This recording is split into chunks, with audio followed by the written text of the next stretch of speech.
Hi friends, ఎలా ఉన్నారు? మీరందరూ బాగానే ఉన్నారు అనుకుంటున్నాం. ప్రెసెంట్ అయితే మేము అమెరికాలో ఉన్నాము. సో ఇక్కడ 1 or 2 days ఫుడ్ తిన్నాము. అంటే మనం అక్కడ ఫుడ్ తిని ఇక్కడ తినాలంటే కొంచెం ఇబ్బందిగా ఉంది. సో మన ఇక్కడ ఉన్న టాస్క్ సభ్యులందరికీ కూడా మా ప్రాబ్లం చెప్పగానే, సో మన ఇండియాలో అయితే ఏం దొరుకుతాయి, దొండకాయ కావచ్చు, టమాటీలు కావచ్చు, అన్నీ కూడా సో మనకు అనుకూలంగా మనకు కావాల్సిన కూరగాయలన్నీ కూడా మాకు తీసుకొచ్చి రావడం జరిగింది. సో ఇక్కడ ప్రాబ్లం ఏంటంటే వంట ఎవరికి రాదు. మేము 13 మంది ఉన్నాం, ఎవరికి రాదు. మిగతా నేను బ్యాచిలర్ టైంలో నేను వంట నేర్చుకోవడం వల్ల మొత్తం భారమాల నా మీదే పడిపోయింది. మరి ఇంకా తప్పదు. ఓన్లీ ఎప్పటికైనా అంటారుగా 10 మందికి వండి అన్నం పెడితే చాలా మంచిది అంటారు. కాబట్టి అలాంటి అందుకే ఈరోజు ఈరోజు దొండకాయ ఫ్రై చేస్తున్నాను అనమాట. ఆయిల్ కొంచెం ఎక్కువ వేసాను. సో ఎందుకంటే అమెరికాలో ఉన్నాను కాబట్టి ఆయిల్ ఎక్కువ తినాలి. ఓకే, ఇది దొండకాయ. ఆల్రెడీగా దొండకాయ కర్రీ ఒకటి సరిపోదని ఇక్కడ సాంబార్ కూడా చేసా, పప్పు సార్ అనమాట. మొత్తం అన్న ఉల్లిపాయలు కోయడానికి కూడా ఎవరు సహకరించలేదు. చూద్దాం ఎన్నాళ్ళు ఈ బాధ, ఎన్నాళ్ళు ఉంటుంది ఈ బాధ చూద్దాం. కానీ ఏదైనా అప్కమింగ్ నా లైఫ్లోకి వచ్చే లైఫ్ పార్ట్నర్ చెప్తున్నాను. ఈరోజు అమెరికాలో చేశాను కదండి, రేపు ఇండియాలో చేయించుకోవడం అంటే మాత్రం బాగోదు చెప్తాను. ఓకేనా? అది okay, thank you. Hi everyone, good morning. అమెరికాలో ఉన్నాం. సో ఎక్కడైతే మేము 4 రోజులు ఉండబోతున్నాము. ఇక్కడ ఫుడ్ మాకు ఎందుకో కొంచెం అన్కంఫర్ట్గా ఉండడం వల్ల ఇక్కడ ఉన్న కమిటీ సభ్యులందరినీ కూడా సో మాకు అనుకూలంగా ఉండే ఐటమ్స్ తీసుకొని రమ్మని చెప్పాము. దొండకాయ, పప్పు ఫ్రై అన్నీ చేస్తున్నాము. మాకైతే 1 month అయితే మాకు అనకూడదు, కానీ బిగ్ బాస్ అదైతే మొగమాట లేదు.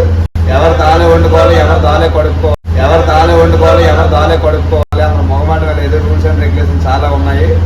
ఈ 1 month ఇక్కడ ఫుల్ రచ్ అవుతుంది. రైట్, ఒకసారి అలాగా. ఇది దొండకాయ ఫ్రై అనమాట. ఇలా కలపాలి. కారము, ఉల్లిపాయలు, మిరగాయలు, కరివేపాకు, తమలపాకులు అన్ని. ఓకే, ఇది పప్పు అండి. ఇది మేము ప్రెసెంట్ ఉంటుంది అయితే 9 members ఉన్నాం. 10 మందికి చేసాం. ఎందుకంటే మా బ్యాచ్ లో ఒకరే 2లాగా తింటారు. అది ఎవరికో అది వీడియో తీస్తున్నా. బిగ్ బాస్ హౌస్ చూడాలంటే చూడండి.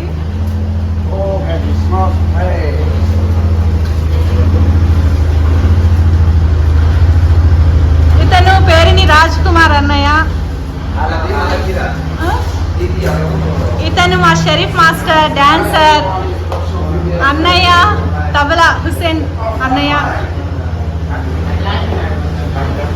ఫ్రాన్సిస్ అన్నయ్య. ఇక్కడ మన పల్సర్ బైక్ రమణ అన్నయ్య. ఇది కథ. మీ అందరికి తెలియాల్సింది ఏంటంటే లైక్ ఇది మీ అందరు గోడలు అనుకుంటున్నారు. ఏమో గోడలు కాదు, ఇది చెక్కతో చేసింది. చాలా అంటే చాలా అద్భుతంగా ఉంది. సో ప్రెజెంట్ అయితే యూఎస్లో ఉన్నాం. చాలా హ్యాపీ మూమెంట్ ఇదైతే. ఫ్లైట్లో 24 hours ఉన్నాము. తాగిన వాళ్ళకైతే భలే ఉంది. గంటకి మందు పోస్తూ ఉన్నారు. ఒక 90 వేస్తున్నారు, తొంగుంటున్నారు, 90 వేస్తున్నారు, పడుకుంటున్నారు. కానీ మా పరిస్థితి ఏం చేయలేము, అర్థం కాలేదు. ఏదో అలా గడిచిపోయిన ఫ్లైట్ జర్నీ అది చాలా అంటే చాలా బాగుంది. మరి కొన్ని రోజుల్లో ఈవెంట్ కూడా జరగబోతుంది. అది ఎక్కడ ఆడుతాం, ఎవరెవరు చూస్తారు, అవన్నీ మీ అందరికీ కూడా అప్కమింగ్ వీడియోలో మీ అందరికి అప్డేట్ ఇస్తాను.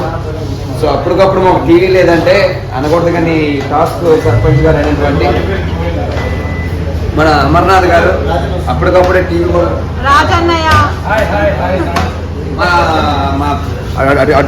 మా ఫ్యాన్స్ ప్లేయర్ ఎక్కడ పెడితే అక్కడ కొడుతుంటారు.